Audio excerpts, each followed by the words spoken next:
Tubuhku masih tergolek di atas kasur empuk dengan mata terpejam, seakan tak ingin mengakhiri sisa-sisa malam yang perlahan habis.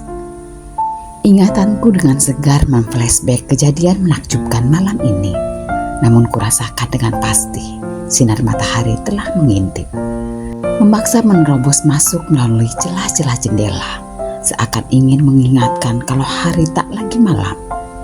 Dengkuran halus terdengar dari orang yang rebah di sampingku. Seulah senyum tersungking di bibirku. Masih dengan mata terpejam, ku gerakan tangan dan dengan lembut jari-jari halusku mulai menelusuri lekukan wajah di sampingku. Aku mengenal lekukan wajah dan mengenal setiap bagian dari tubuhnya dengan baik dan bahkan sangat baik. Aku mengenali semua bagian dari dirinya seperti aku mengenali diriku. Kurasakan wajahku bersinar terang seterang matahari yang menyapa alam di luar sana. Dengan perasaan hangat dan lembut, kuriwain rekaman tadi malam yang kusimpan rapat dalam memoriku dan kemudian kuputar lambat-lambat. Di sebuah kamar villa di kawasan pegunungan yang sejuk, dan juga sebuah tempat yang mampu membawa beberapa tahun silam kembali dalam genggamanku.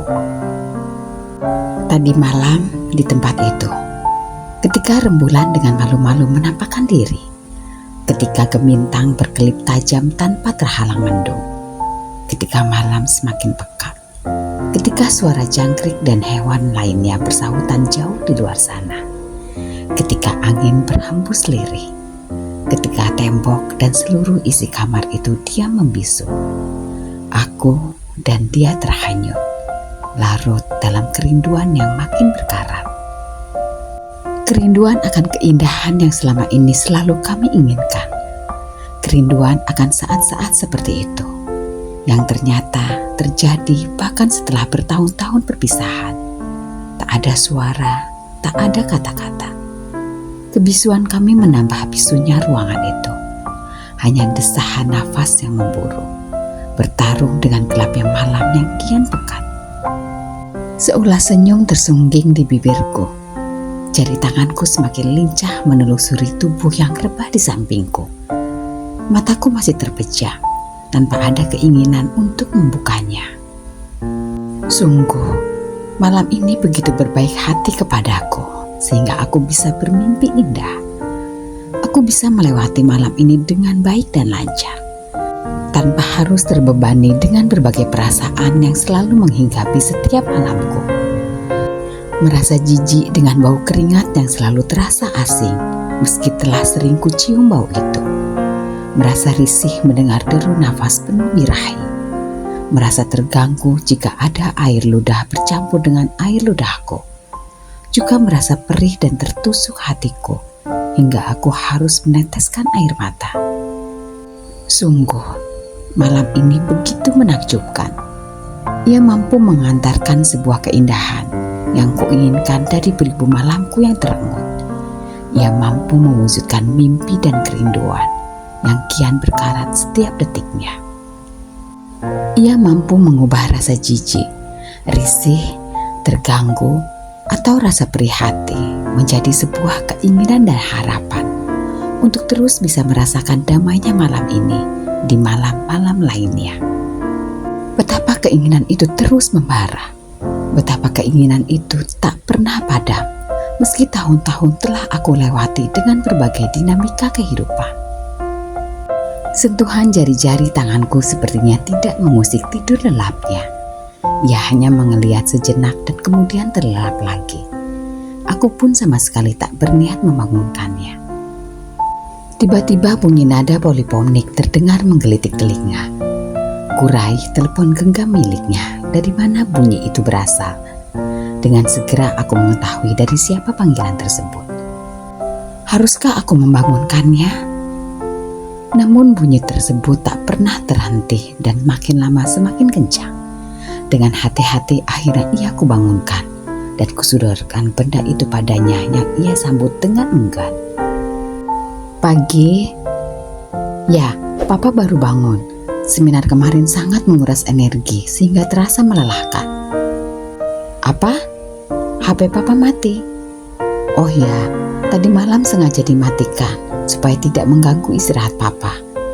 Papa terlalu capek hingga tertidur lelap dan tidak tahu lagi apa yang terjadi hingga mama membangunkanku. Kulihat keningnya berkerut mendengar ocehan dari ujung sana. Ya, papa usahakan segera pulang. Nanti sore atau malam ini akan tiba di rumah. Oke, baik-baik di rumah ya. Bye-bye. Tanpa berkata apa-apa, ia menarik selimut yang sedang kupakai dan kemudian membenamkan tubuhnya. Istrimu. Ia tidak menjawab. Telunjuknya menempel di bibirku.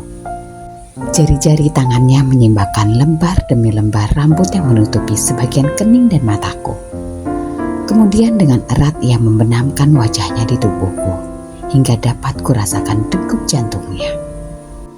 Aku tak ingin pagi ini berakhir.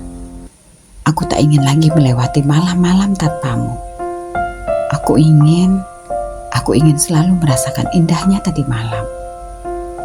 Ia membelai rambutku dengan lembut. Kita tak ingin saat indah ini berakhir.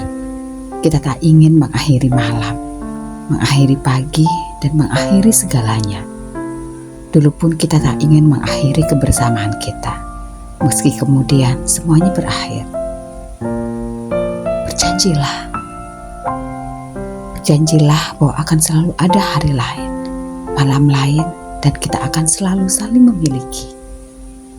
Ia melepaskan pelukannya dan terlentang dengan mata lurus menatap langit-langit kamar. Aku tidak menyangka kita akan bertemu lagi setelah bertahun-tahun perpisahan yang menyakitkan itu. Dan disinilah kita sekarang. Di sebuah tempat yang dulu selalu kita idam-idamkan. Apakah aku bermimpi? Tidak, kau tidak bermimpi.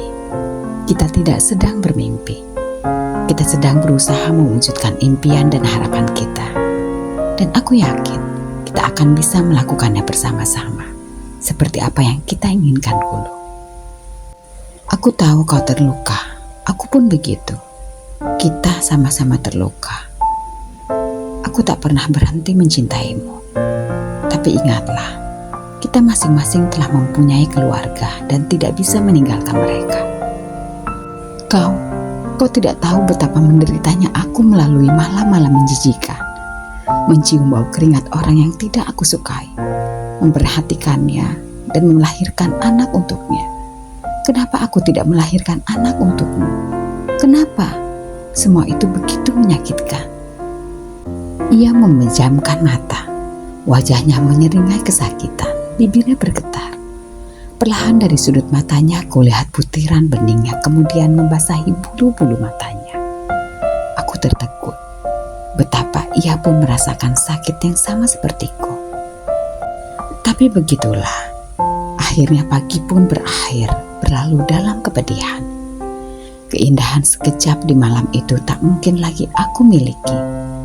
Dengan tegar namun hampa, kubuka gorden kamar, kubuka jendela. Kubiarkan matahari menerobos langsung menerpa kulitku. Dan sepertinya bukan hanya matahari yang akan menerpaku, tapi akulah yang akan menyongsong dan menantangnya dengan segala ketegaran yang kubiliki. Kutatap hari dengan penuh kehampaan. Kubiarkan rasa di hatiku hancur berkeping-keping, hingga aku berharap tak akan ada lagi rasa dalam diriku. Biarlah rasa ini mati. Biarlah gulita selalu menyelimuti hidupku. Karena bagiku bersinar atau tidaknya matahari tak berarti banyak. Kapan seminar yang berakhir, Ma? Cepat pulang ya, Nia kangen. Mendengar suara merengek dalam telepon genggamku, aku tertegun. Mataku menatap tajam, membelah matahari yang kian memerah.